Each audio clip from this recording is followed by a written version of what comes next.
پھر اس کے علاوہ آپ میں سے اگر کوئی دم درود کا کام کرتا ہے تو اس کے لیے خاص طور پہ یہ ہے کہ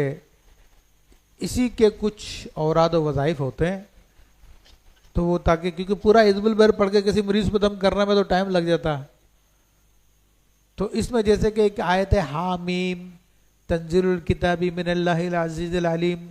غافر الذنب وقابل التوب شدید العقاب ذی الطول لا الہ الا ہوا الیہ المصیر، یہ آیت ہے، ٹھیک ہے، حامیم کی آیت بڑی زبردست آیت طیبہ ہے، اور اس کے عجیب خواص ہے، عجیب اس کی برکتیں ہیں۔ تو بزرگ فرماتے ہیں کہ یہ آیت الکرسی کی طرح ہے، اس آیت میں اللہ کا جلال جمال کمال تینوں چیزیں جمع کر دی گئی ہیں، اور یہ آیت طیبہ کے فوائد و برکات کا اندازہ اس سے آپ کر سکتے ہیں کہ جب سیدنا سعد بن ابی وقاص رضی اللہ تعالیٰ عنہ صحابی رسول ایران فتح کرنے کے لیے تشریف لے گئے تو درمیان میں دریا آ گیا تھا جس کو پار کرنا تھا۔ اب مسلمانوں کے پاس پار کرنے کے لیے کوئی کشتی نہیں تھی، تو حضرت سعد بن ابی وقاص رضی اللہ تعالیٰ عنہ نے یہی آیت پڑھ کے پانی پہ دم کیا اور اپنے ساتھیوں سے کہا، صحابہ کرام سے کہا چلو پانی پہ گھوڑے ڈال دو۔ تو صحابہ کرام نے جب اپنے گھوڑے ڈال دیے تو گھوڑے کے پانی کے اوپر گھوڑے ایسے چل رہے تھے جیسے زمین پہ چلتے ہیں، اور پانی کے اوپر ایسی آوازیں آ رہی تھی جیسے روڈ کے اوپر ٹپا ٹپ ٹپا ٹپ ٹپا ٹپ گھوڑے کی ٹاپ کی آوازیں آتی ہیں نا، تو اس طرح سے آوازیں آ رہی تھی پانی کے اوپر۔ سب نے دریا کراس کر لیا۔ پھر آپ نے پوچھا کسی کی کوئی چیز پانی میں گری تو نہیں؟ تو ایک نے کہا میرا کنگا گر گیا،